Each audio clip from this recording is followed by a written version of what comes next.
A brief lesson on the fig tree, reading from the book of Mark chapter 11, reading from the verses 12 to 14 and the verses 24 to 25. We see an example where Jesus is cursing a fig tree, and from this I want us to learn two things very important.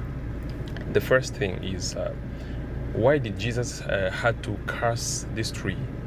You see, if you go through the New Testament, you can only find one kind of a miracle of this nature, which is destructive. Of course, there are so many in the Old Testament, but in the New Testament, we can only see different miracles, Jesus healing, Jesus delivering.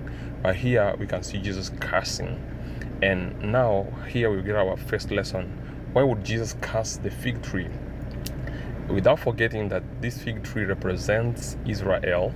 Now Jesus, when he was passing and he saw a fig tree with leaves and he wanted to get a fruit from it, and he found none, and he decided to say, "You will never bear fruit forever."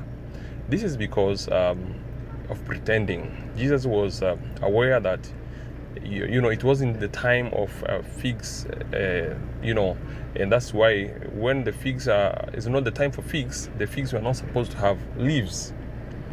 If you would look around, you would have seen many other trees there with leaves.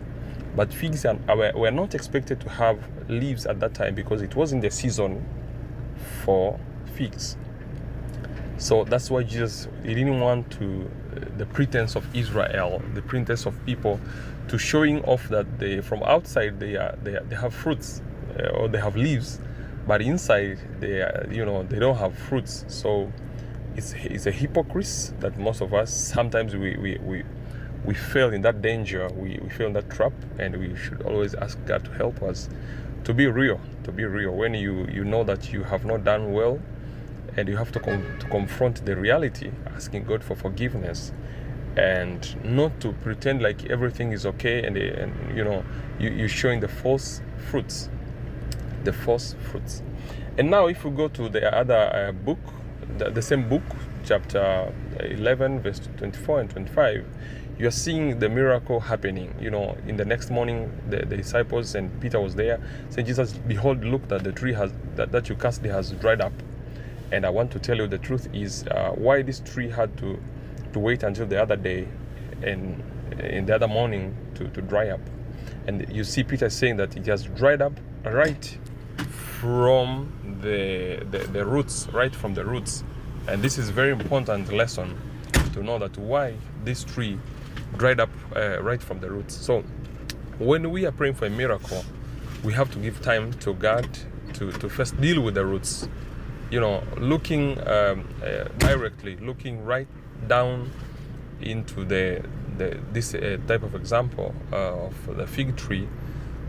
That process didn't take time instantly. It had to take some more time. You can see that, and now Jesus is getting an opportunity to teach them that they have to pray to God in a strong faith, in faith. If you don't have faith in God, then your prayer will not be accepted.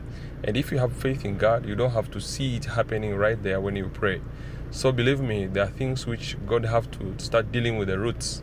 Even if you can see the problem is still there, it's still mounting up stronger. But remember, God has cast with the roots, and you have to wait until the next morning to see the results. The next morning can be a day or 2 days, 24 hours, or even a year, or even years. So trusting God is very important in our prayers. And remember, the prayer of faith has so much power. The praying of a righteous person has